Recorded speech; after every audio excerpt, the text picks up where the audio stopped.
연주하는 게 어려운 게 아니라 밴드부는 연주할 때 행진을 하거든요. 근데 그때 발을 맞추기가 그렇게 어렵더래요. 오른쪽을 맞추면 왼쪽 사람하고 틀리고, 왼쪽 사람 보고 맞추면 오른쪽하고 틀리고. 그러니까 우왕좌왕 하니까 지도하던 선생님이, 야 데보라야, 자꾸 그렇게 좌나 우를 보지 말고 앞에서 지휘하는 지휘자의 발걸음에 맞춰라. 그러면 옆에 있는 사람하고는 자연적으로 맞게 돼 있다. 그렇게 얘기하더라는 거예요. 그가 그 이야기를 듣고 큰 깨달음을 얻었다는 거죠. 여러분, 우리가 신앙생활을 하면서도 예수님을 바라보면 문제될 게 없어요. 다른 건 자연적으로 다 맞아지게 돼 있어요. 그런데 옆에를 자꾸 쳐다보니까 문제가 터집니다. 우리 영적 전쟁은 바로 이 싸움이에요.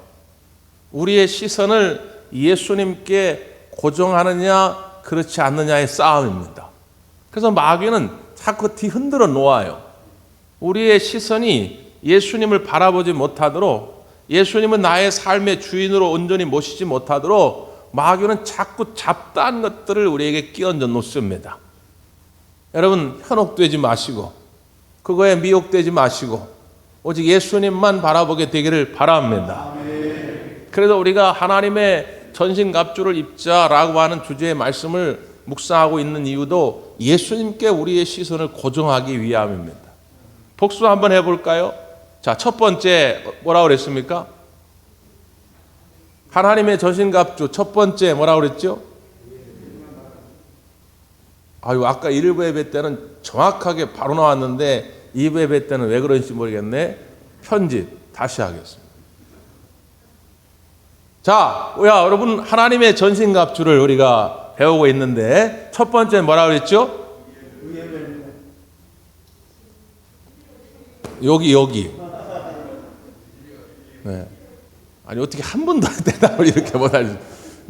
너희는 진리로 허리띠를 띠고, 두 번째는요, 의의 호심경을 붙이고. 너무 자신 있게 대답하니까 제가 다 헷갈리네요. 첫 번째 뭐라고요?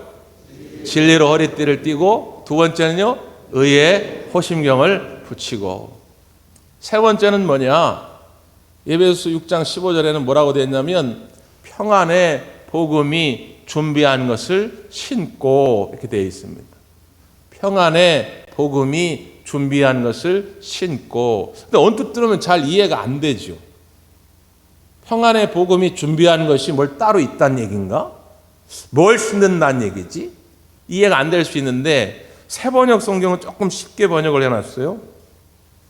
발에는 평화의 복음을 전할 차비를 하십시오. 발에는 평화의 복음을 전할 차비를 하십시오. 이렇게 번역을 했어요. 현대인의 성경에는 이렇게 번역했습니다.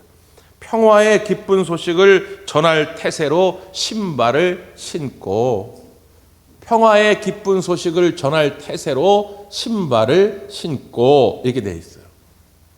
그러니까 쉽게 표현하면 뭐죠? 신을 신는다고 하는 건 뭘 준비하거나 뭘 시작하거나 뭘 새롭게 한다는 이야기인데, 여러분들이 영적 전쟁을 시작한다고 하는 건 뭐냐? 복음을 전도하는 일이라는 거예요. 평화의 이 복음을 전할 때에 비로소 영적 전쟁을 치열하게 시작한다고 하는 것이죠. 복음을 전하지 않는 자리는 매우 밋밋합니다. 그래서 어떨 때는 하나님이 정말 살아계신가 싶기도 하고, 하나님이 정말 능력이 계신가 싶기도 하고. 여러분, 정말로 하나님을 뜨겁게 체험하기를 원하신다면 복음 전도의 자리에 있기를 간절히 바랍니다. 해보십시오. 여러분 가족들에게, 이웃들에게 복음을 증거하기 시작하면 수없이 많은 난관을 만납니다. 내가 이렇게까지 해야 되나 할 정도로, 빨리 포기하고 싶을 정도로 수없이 많은 어려움들을 만나요. 근데 더 놀라운 것은 그 어려움 속에서 역사하시는 하나님의 능력을 보게 됩니다. 그렇구나. 그러니까 한 번도 복음을 전해보지 않은 사람은 그 하나님의 뜨거운 능력을 맛보지 못하는데, 복음 전도의 자리에 가면 하나님이 이렇게도 역사하시는구나, 이걸 경험하는 거예요. 옛날 이재영이라는 분이 있었는데, 이 이재영이라고 하는 분은 왕손입니다. 어렸을 적에 고종의 아들 순종과 함께 궁궐에서 같이 공부했던 왕손이에요. 근데 1905년 을사늑약에 의해 가지고 일본에게 우리의 국권이 침탈되게 될 때에 깊은 해이와 절망에 빠지게 됩니다. 그래서 선언합니다. 나는 왕손으로서의 모든 특권을 다 포기한다. 그리고 전국을 그냥 떠돌아다녀요. 그러다가 선조들의 제사 때, 성묘 때가 되면 그때 한번 올라와서 그 성묘에 참여하게 됩니다. 어느 해에도 그렇게 제사에 참여하러 올라왔다가 마북군을 만나요. 옛날에는 이제 마차를 끌고 다니는 마북군이 있었는데 엄귀현이라고 하는 사람입니다. 그가 이재영을 잘 모셔요. 그리고 이제 헤어질 순간이 다가올 때 이 엄귀현이 이렇게 얘기합니다. 나으리, 제가 이제 오늘 헤어지면 언제 다시 나으리를 만날지 모르겠는데 제가 마지막으로 꼭 드리고 싶은 말씀이 있습니다. 그래, 해봐라. 나으리, 저는 예수님을 믿는 사람입니다. 나으리도 예수님을 꼭 믿으시기를 바랍니다. 예수님을 믿으면 영생의 삶을 누릴 수가 있습니다. 천국의 삶을 누릴 수가 있습니다. 그러니까 이재영 이 사람이, 야 이놈아, 무슨 예수냐? 예수 믿으면 마북군이 양반이라도 되느냐? 그랬다는 거예요. 그때 이 엄견이라고 하는 분이, 나으리, 저는 양반이 되려고 예수를 믿는 게 아니고 이 마북군의 역할을 더 충실히 하려고 예수님을 믿고 있습니다.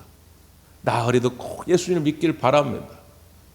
이 이야기에 이재영이라는 분이 도전을 받습니다.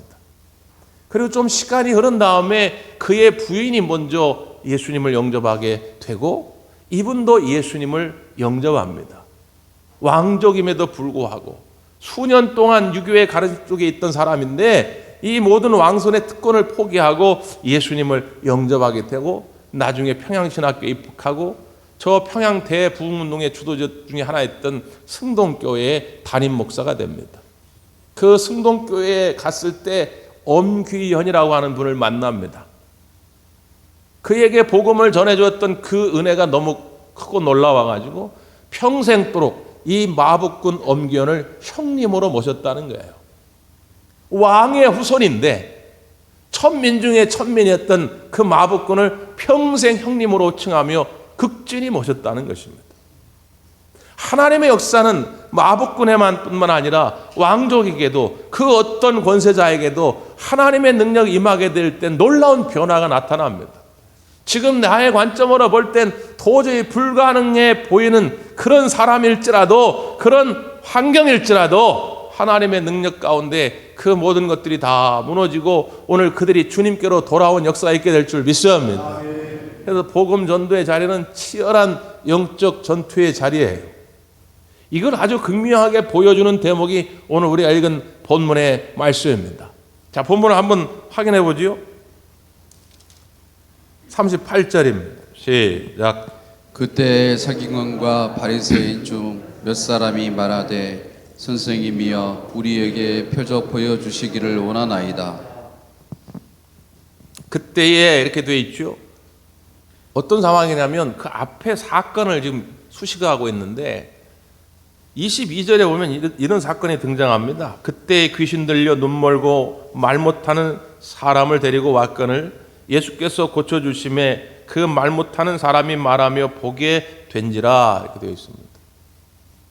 오해하지 마십시오. 우리가 보지 못하거나 듣지 못하거나 말하지 못한다고 해서 다 귀신 들린 건 아닙니다. 지금은 특별한 사항이에요.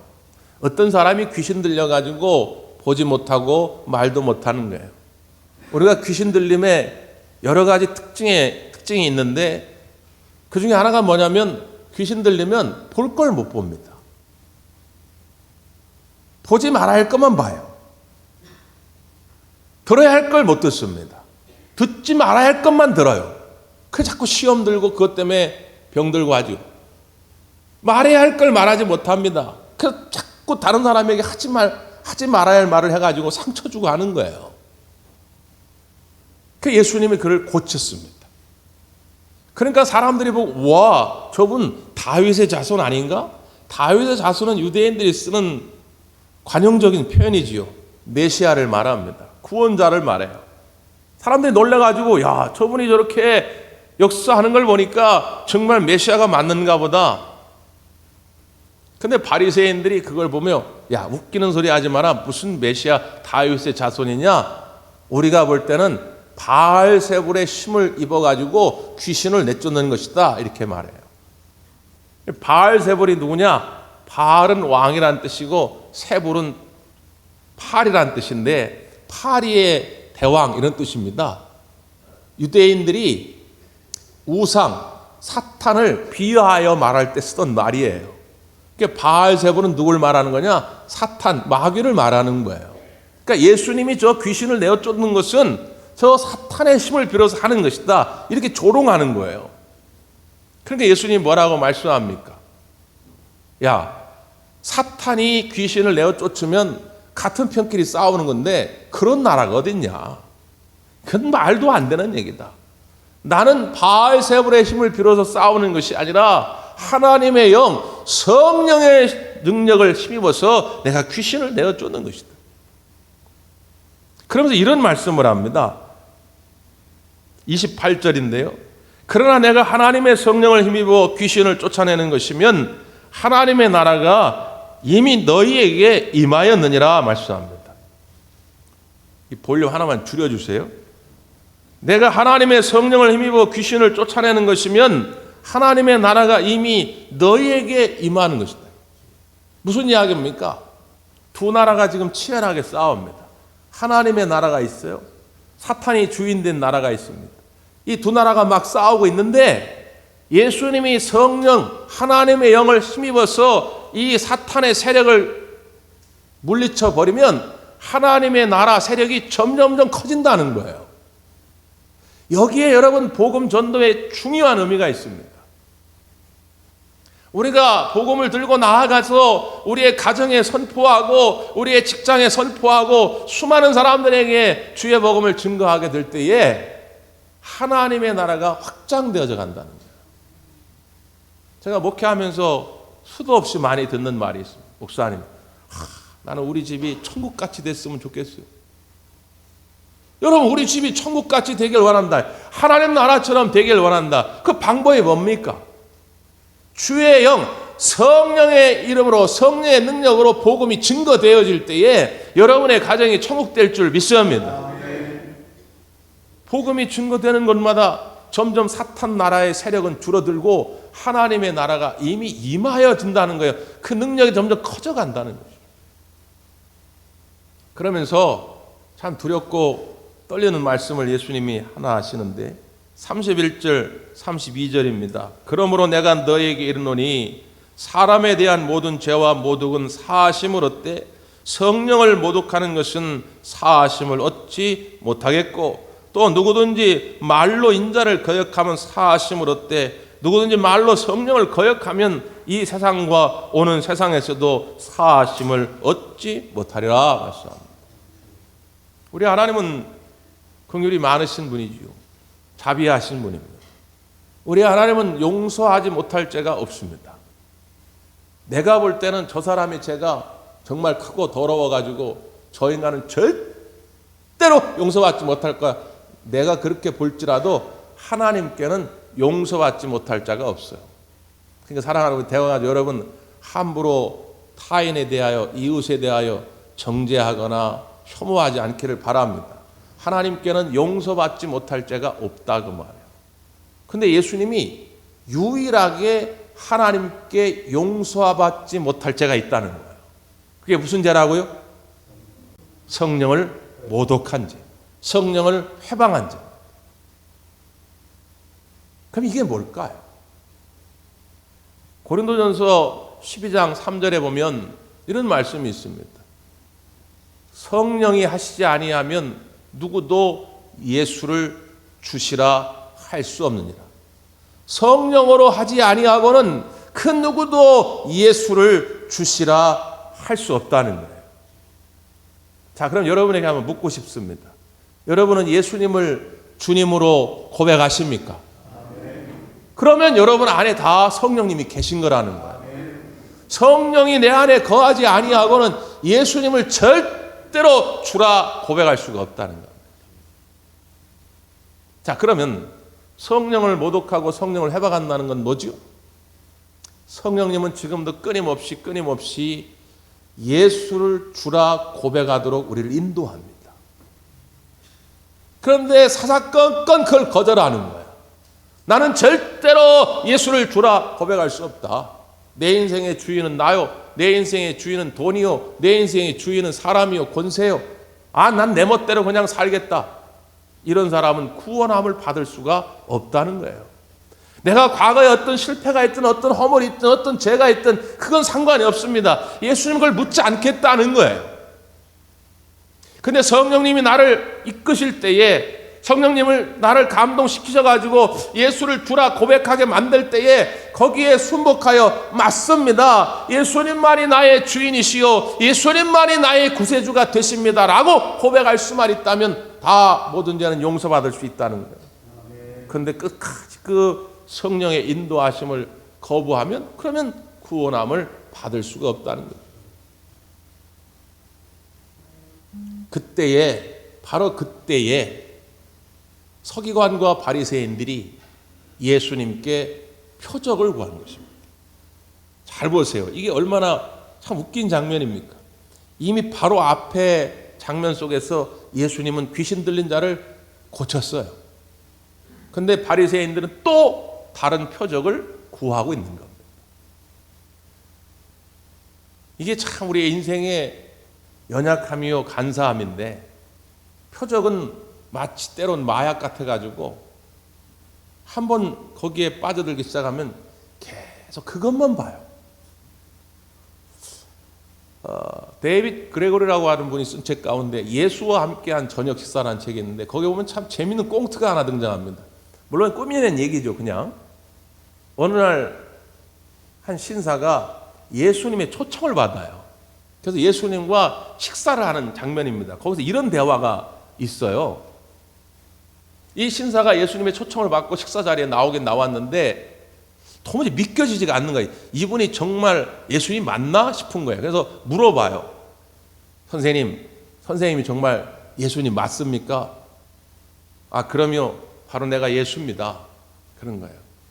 그러면 예수님, 옛날에 예수님이 물로 포도주도 만들고 그랬는데 여기 있는 이 와인, 이거 포도주, 이거 물로 바꿀 수 있나요?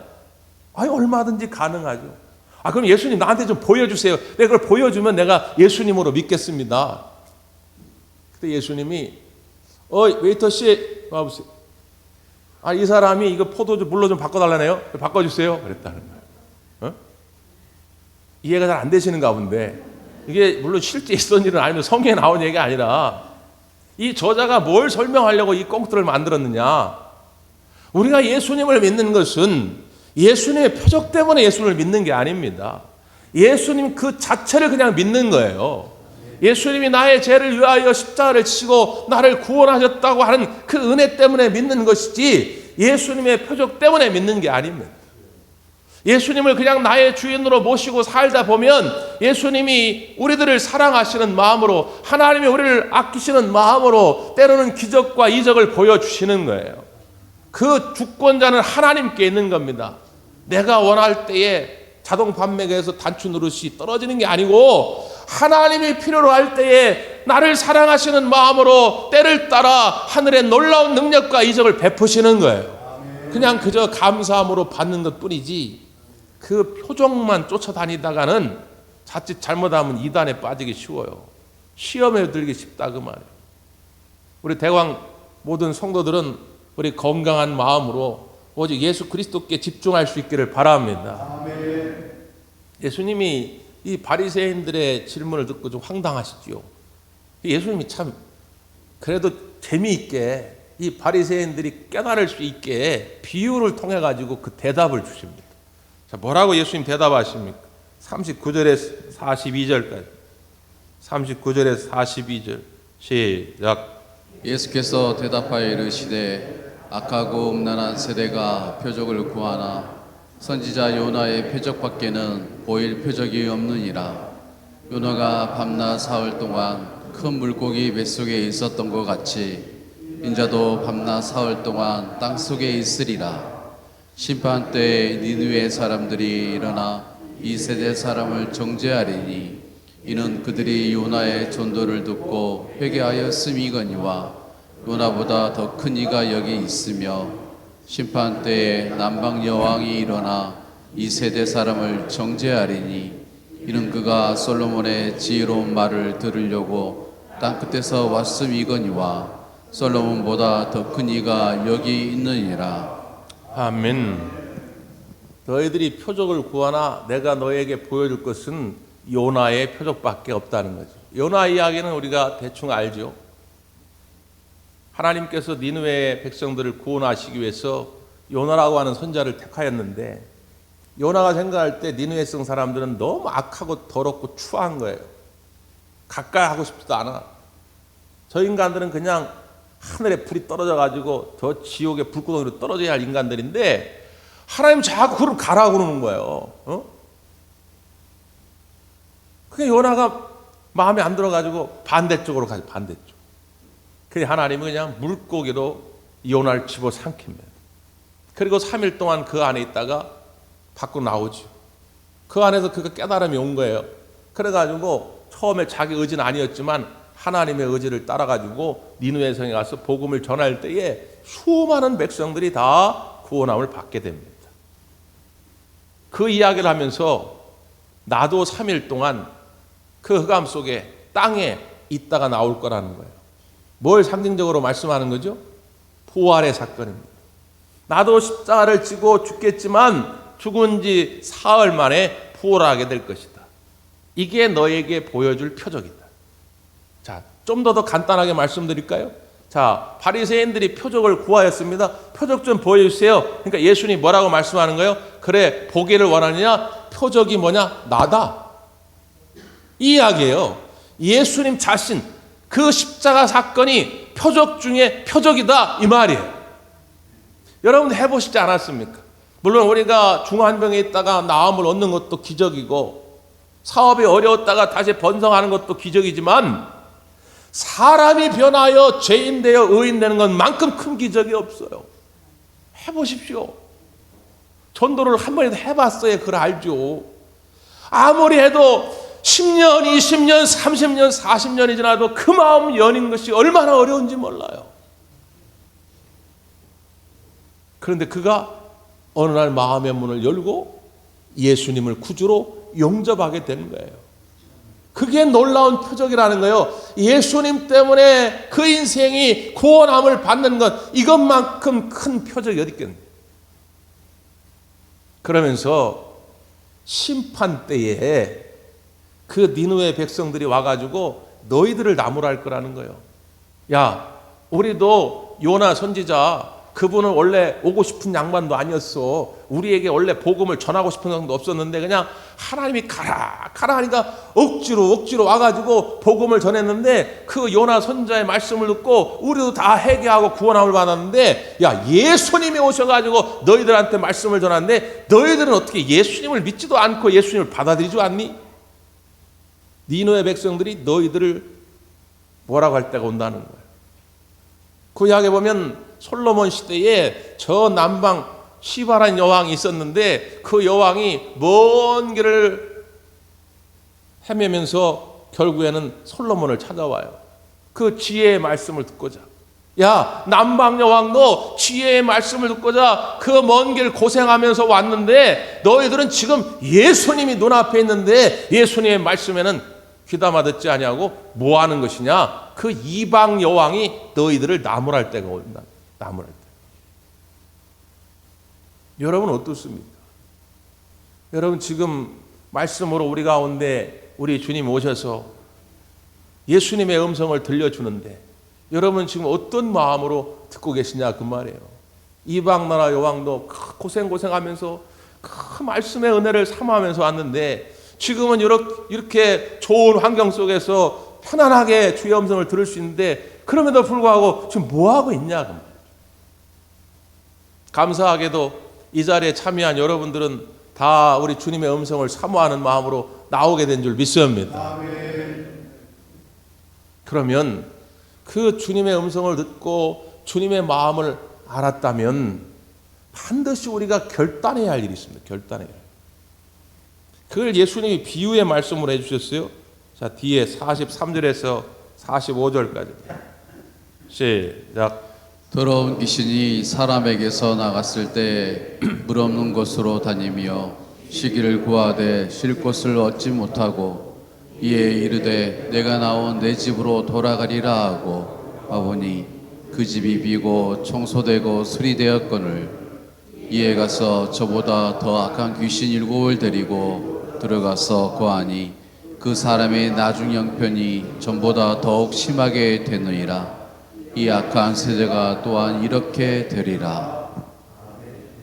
오늘 예수님 말씀이 참 우리에게 두렵고 떨리는 마음으로 다가오지요. 한 귀신이 어떤 사람에게 머물다가 결국 나가게 됐어요. 다른 곳에 머물 곳을 찾아 헤매는데 머물 곳이 없어요. 왜 안 되겠다. 다시 그에게로 가야 되겠다. 가보니까 어이구 수리도 돼 있고 청소도 돼 있고 얼마나 좋은지요. 야, 나 혼자 있기는 좀 그러네. 가가지고 자기보다 더 악한 더 강한 귀신들 7을 데리고 와서 거기에 머물게 됨으로 말미암아 그 사람의 인생이 과거보다 더 불행하게 됐다는 거예요. 여러분, 이게 무슨 의미일까요? 먼저 이 이야기를 듣고 있는 바리새인들에게 하는 이야기입니다. 너희들이 과거에 구약의 시대에 율법을 통해 또 그 율법에 나오는 여러 가지 제사를 통해 제물을 통해 너희들의 마음이 비어졌다 이거예요. 구약 시대는 분명히 희생 제물을 드림으로 말미암아 제사함의 은혜를 받았으니까 비어졌다 그 말이에요. 그래서 귀신이 나갔어요. 그러면 그 비어진 집에 분명히 다른 주인이 있어야 할 거 아니냐 그 말이죠. 근데 귀신이 얼마 지난 다음에 다시 와보니까 주인이 없어. 그대로인 거예요. 주인이 없다 보니까 어디로 갈 줄 몰라. 흔들리는 마음이에요. 방황하는 마음이요. 어이쿠 주인도 없네. 주인 없는 빈집이니까 어이쿠 잘 됐다. 내가 다시 들어가야 되겠다. 근데 나만 가면 심심하고 오히려 이전보다 더 비어지고 더 거하게 좋아졌으니까 더 악한 귀신 7을 데리고 와가지고 그 인생을 파괴시켰다는 거예요. 여기서 그 빈집 가운데 진정 거해야 할 주인이 누굽니까? 예수님이죠. 그런데 예수님을 거절하던 거부하던 이 유대인들 바리새인들을 향해서 예수님이 이 비유의 말씀을 해 주신 것입니다. 자, 그럼 이 시대에 우리가 적용해 볼 수 있죠. 우리도 이런저런 노력을 통해서 예를 들어서 뭐 좋은 책을 읽는다거나 좋은 가르침을 받는다거나 선한 행실을 한다거나 마음이 좀 깨끗해질 수 있어요. 귀신이 여러분들을 제 길로 악한 길로 막 끌고 가려고 그러는데 원래 우리는 하나님의 형상으로 지음을 받았기 때문에 우리가 예수님을 안 믿어도 교회 안 나와도 우리에게는 양심이라는 게 있어요. 하나님의 형상과 같은 양심이라는 것이 있기 때문에 버텨내봅니다. 아, 이렇게 살면 안 되지. 야, 이건 나쁜 짓이야. 이런 마음 먹으면 안 되지. 그 나름대로 청소하는 거예요. 내 마음을. 하나님이 주신 원래 선한 양심을 가지고. 근데 거기까지인 거예요. 그러면요, 시간이 얼마 지나지 않아서 오늘은 분명히 내가 이런 생각하면 안 되지, 이렇게 행동하면 안 되지 했는데 그 집의 주인이 새로 생기지 아니하면 몇 시간 지나지 아니해가지고 그 의지는 그냥 무너진다 그 말이에요. 다시 귀신이 금방 와요. 악한 마귀가 금방 들어온다 그 말이에요. 에이씨 몰라, 그럼 나도 그냥 내 멋대로 살래. 다른 인간들 다 저렇게 사는데 뭐 나만 좀 도덕적으로 윤리적으로 살면 뭐 할 거야. 에이 될 대로 되라. 이전보다 더 악한 길로 간다는 것입니다. 그래서 분명한 것은 주인을 찾아야 한다. 주인. 복음 전도는 뭐냐? 이 잃어버린 주인을 찾아주는 일입니다. 다른 사람들은 그 주인이 누군지도 모르거든요. 여러분의 사랑하는 가족들이, 여러분의 이웃들이 주인이 누군지를 몰라요. 청소는 열심히 했는데 여기를 누구를 모시지? 그 주인을 못 찾으니까 지금도 방황하고 있는 것 아닙니까? 그래서 이 영적 전투에 우리가 나서는 거예요. 옛날 영국에 맨체스터 시청에서 결혼식이 열렸는데 캐닝이라고 하는 부부입니다. 나이 40이 넘어가지고 뒤늦게 사랑에 빠져가지고 결혼을 하게 돼서 조촐하게 가족과 친지들을 초청해가지고 결혼식을 올리는데 결혼식이 끝날 무렵에 그 시청 예식장 뒷문에 한 노 부부가 입장을 하게 됩니다. 그때 하객들은 환호성을 지르게 되고 이 캐닝 부부는 신랑 신부는 서로 부둥켜 안고 눈물을 흘려요. 그 식장에 들어온 부부가 누구냐면 엘리자베스 여왕과 필립 공입니다. 사연을 들어보니까 이런 사연이에요. 이 캐닝이라고 한 사람이 결혼식을 앞두고 여러 지인들에게 청첩장을 보내면서 엘리자베스 여왕에게도 보낸 거예요. 혹시나. 물론 그 서신은 엘리자베스 여왕에 들어가지도 아니하고 비서실 차원에서 차단이 됩니다. 어떻게 일반 국민들 결혼식장에 여왕이 다 가겠습니까? 이게 말도 안 되는 얘기거든요. 그런 적도 없고. 근데 우연찮게 그날 엘리자베스가 일정이 있어서 다른 일정이 있어가지고 그 맨체스터 지역을 지나가는데 그 비서관이 여왕이 사실 얼마 전에 요 근처에서 무슨 결혼식 하는데 거기에 좀 와달라는 초청장이 온 적이 있습니다. 그 이야기를 한 거예요. 그때 여왕이도 그래? 그럼 한번 가보자. 근데 너무 일찍 가버리면 거기 뭐 경호 문제든 여러 가지가 문제가 돼서 결혼식 자체가 어려워질 수가 있으니까 끝날 무렵에 가자. 그래서 끝날 무렵에 이 엘리자베스 여왕 부부가 참여하게 됩니다. 거기 있던 사람들이 다 놀라고 이 이야기가 전해져 가지고 영국 언론에 다 보도가 됩니다. 여왕이 뭔데? 이 세상에 여왕이 그 자리에 온 것만으로도 감격하여 눈물 흘리고 이게 온 세상 언론에 보도가 되어지는데 만왕의 왕이신 예수 그리스도가 우리 가운데 오실 때에 우리는 어떤 마음의 자세로 그분을 지금 영접하고 있냐고. 그 왕 대신 예수님이 우리 가정에만 오면 우리 가정의 모든 문제가 반드시 해결될 것이라는 확신이 있다면 우리 가족에게 이 복음이 증거돼야죠. 예수님이 주인이다. 예수님이 주인이야. 사랑하는 아들아, 사랑하는 딸아, 우리의 이웃들에게 예수님의 이 주인 되심을 확신 있게 전할 수 있다면 반드시 여러분의 삶의 주변에 하나님의 나라가 천국이 임하게 될 줄 믿습니다. 기도하겠습니다.